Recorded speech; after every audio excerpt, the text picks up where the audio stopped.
ನಮಸ್ಕಾರ. ಮುಖ್ಯವಾಗಿ ಹರ್ಷ ಸರ್ ಮತ್ತು ಮಮತಾ ಮೇಡಮ್ ಅವರಿಗೆ ಧನ್ಯವಾದಗಳು. ನನ್ನ ಕವಿತೆಯ ಹೆಸರು ಸಾಕ್ಷಿ. ಭೂಮಿ ನಡುಗಿ ಮನೆ ಮಣ್ಣಲ್ಲಿ ಹೂತು ಹೋದರೆ ನನ್ನ ಜೀವಕ್ಕೂ ಮೊದಲು ರೇಷನ್ ಕಾರ್ಡ್ ಅನ್ನು ರಕ್ಷಿಸಿ. ಸಿಡಿಲು ಬಡಿದು ಮನೆ ಬೆಂಕಿಯಲ್ಲಿ ಬೆಂದು ಹೋದರೆ ನನ್ನ ಜೀವಕ್ಕೂ ಮೊದಲು ವೋಟರ್ ಐಡಿಯನ್ನು ರಕ್ಷಿಸಿ. ಸುನಾಮಿ ಎದ್ದು ಮನೆ ನೀರಲ್ಲಿ ಕೊಚ್ಚಿ ಹೋದರೆ ನನ್ನ ಜೀವಕ್ಕೂ ಮೊದಲು ಆಧಾರ್ ಕಾರ್ಡ್ ಅನ್ನು ರಕ್ಷಿಸಿ. ನಾನು ಹೇಗಾದರೂ ಎದ್ದು ಬರುವೆನು ಧೂಳಿನಿಂದ, ಬೂದಿಯಿಂದ, ಸುಳಿಯಿಂದ. ಆದರೆ ಇಷ್ಟೆಲ್ಲ ಅನಾಹುತಗಳನ್ನು ಎದುರಿಸಿಯೂ ಬದುಕಿ ಉಳಿದಿದ್ದೇನೆ ಎಂದು ದೃಢಪಡಿಸಲು ಉಸಿರಷ್ಟೇ ಸಾಲದು. ಸಾಕ್ಷಿಗೆ ಬೇಕು ರೇಷನ್ ಕಾರ್ಡಿನಲ್ಲಿ ಹೆಸರು, ವೋಟರ್ ಐಡಿಯಲ್ಲಿ ಅಡ್ರೆಸ್ ಮತ್ತು ಆಧಾರ್ ಕಾರ್ಡಿನಲ್ಲಿ ಫೋಟೋ.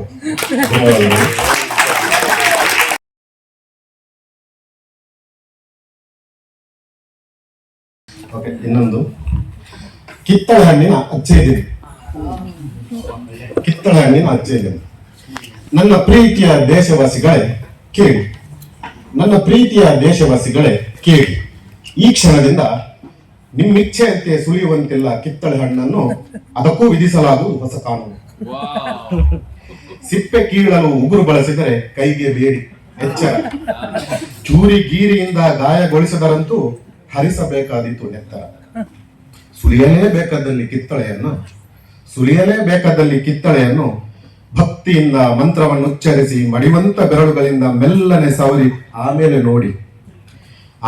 ನೋಡಿ ದಳದಂತೆ ಸಿಪ್ಪೆ ಬಿರಿದು ಕಮಲದಂತೆ ಹಣ್ಣು ಅರಳುವ ಪರಿ.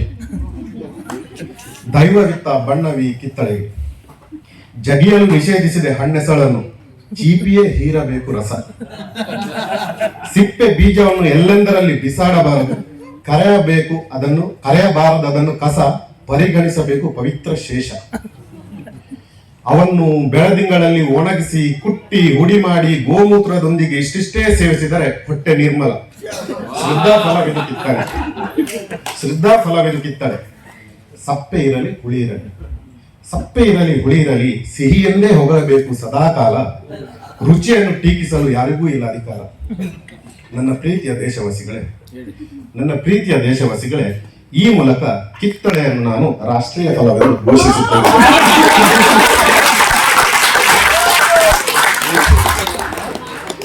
ಚಿಕ್ಕ ಚುಟುಕುಗಳು, ಮುತ್ತಿದ ಸಾಲುಗಳು ಅಂತ.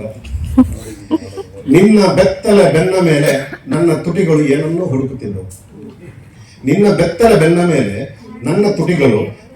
ಹುಡುಕುತ್ತಿದ್ದವು. ಅಷ್ಟರಲ್ಲಿ ನೀನು ಮಗ್ಗುಲು ಬದಲಾಯಿಸಿದೆ. ಈಗ ನಾನು ನನ್ನ ತುಟಿಗಳನ್ನು ಹುಡುಕ್ತಾ ಇದ್ದೇನೆ. ನಿನ್ನ ಬೆವರಿನ ಉಪ್ಪಲ್ಲಿ ನನ್ನ ತುಟಿಗಳನ್ನು ನೆನೆ ಹಾಕಿದ್ದೇನೆ. ಇನ್ನು ಮುಂದೆ ನನ್ನ ಮುತ್ತುಗಳು ಕೊಳೆತು ಹೋಗಲಾರವು. ನಿನ್ನ ಕಿಬ್ಬೊಟ್ಟೆಯ ಇಳಿಜಾರಿನಲ್ಲಿ ನಾನು ಮುತ್ತುಗಳನ್ನು ಚೆಲ್ಲಿದ್ದೇನೆ.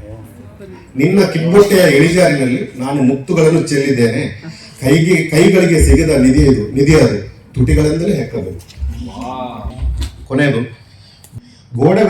ಗೋಡೆಗಳು ಉರುಳಿದ ಒಂದು ರಾತ್ರಿ ನಿನ್ನ ಮಡಿಲಲ್ಲಿ ಮಲಗಿ ಆಕಾಶ ನೋಡಬೇಕು, ನಕ್ಷತ್ರಗಳ ಜೊತೆ ಮುಲೆ ತೊಟ್ಟುಗಳನ್ನು ಎಣಿಸಬೇಕು. ಧನ್ಯವಾದಗಳು.